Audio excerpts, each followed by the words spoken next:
Hi, hi everybody. Deborah Dixon-Anderson here. Gold Wellness Circle and Light of Gold PR, and it is Wellness Wednesday. And so, just wanted to give you a couple words about wellness and how important it is to make sure you're taking care of your mental health. That's our topic today: is what are you doing to take care of your mental health? Did you know that in this country, as of 2022, nearly 50 million people are struggling with mental illness? That's a big, big deal. And it affects every fabric of our society these days, mental health.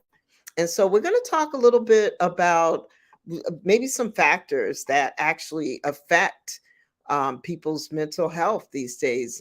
Unfortunately, discrimination is definitely an issue these days, whether it's homophobia, sexism, racism, all the isms, ageism. These are real issues that are happening today.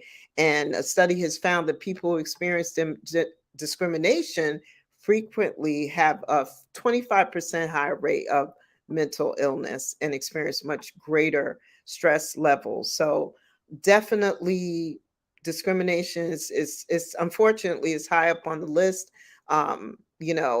There's all of these biases that are happening today, and it's an unfortunate part of society. I've certainly if have experienced it myself.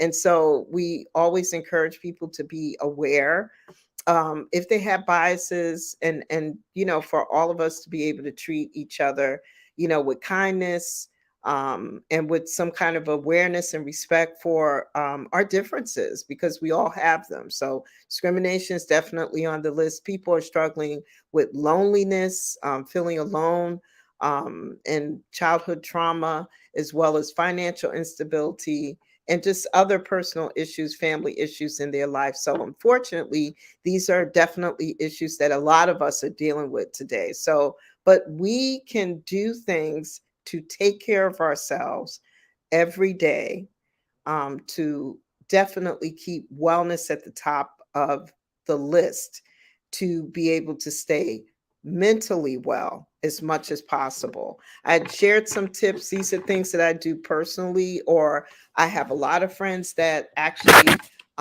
incorporate wellness. I'm part of a lot of wonderful wellness communities. And meditation is definitely something that can be used. Deep breathing, breathe in the good air, breathe out the bad air.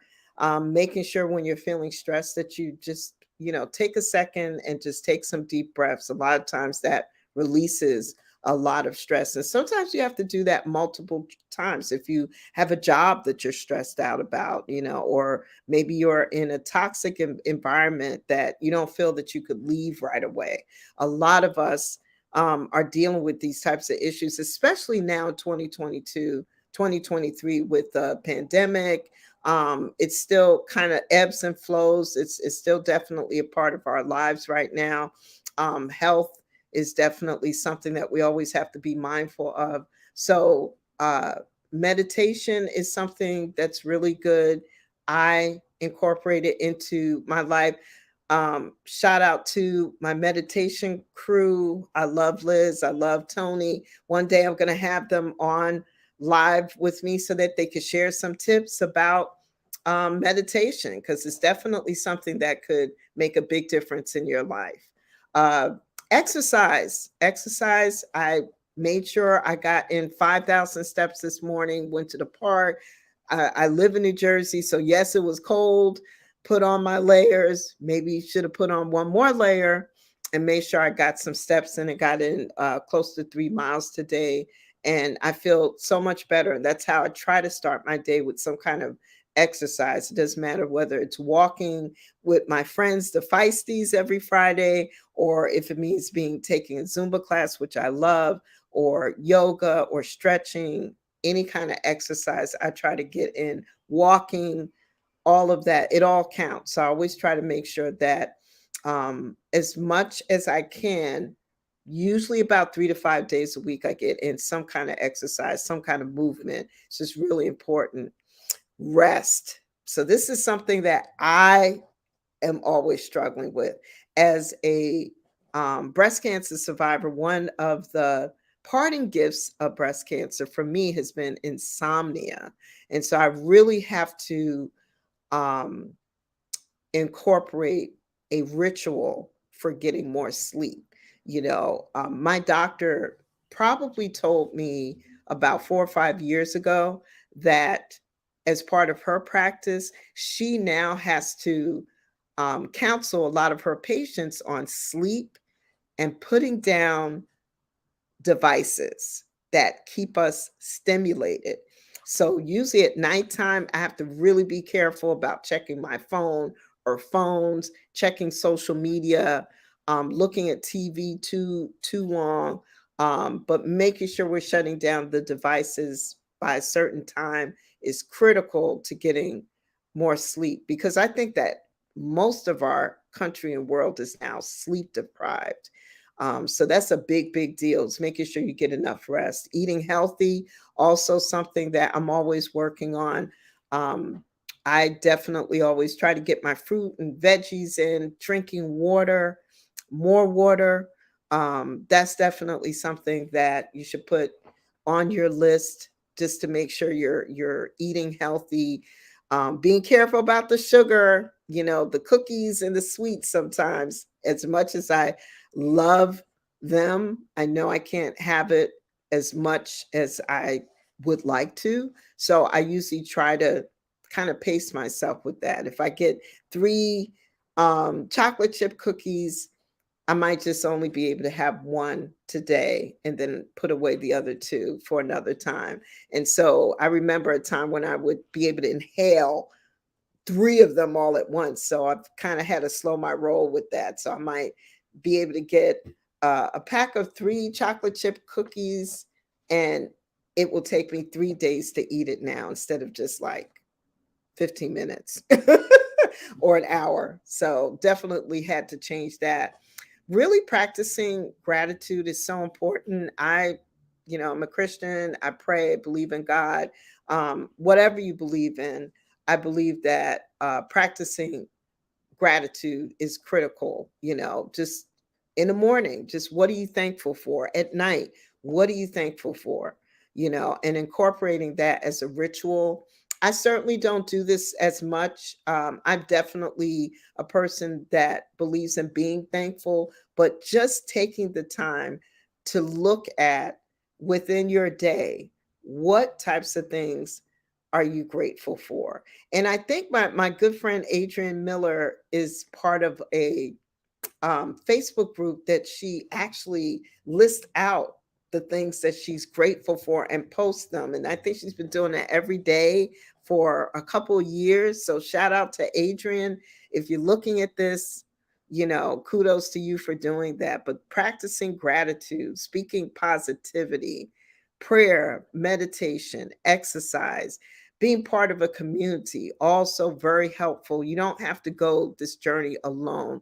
For some of us are struggling with depression, anxiety.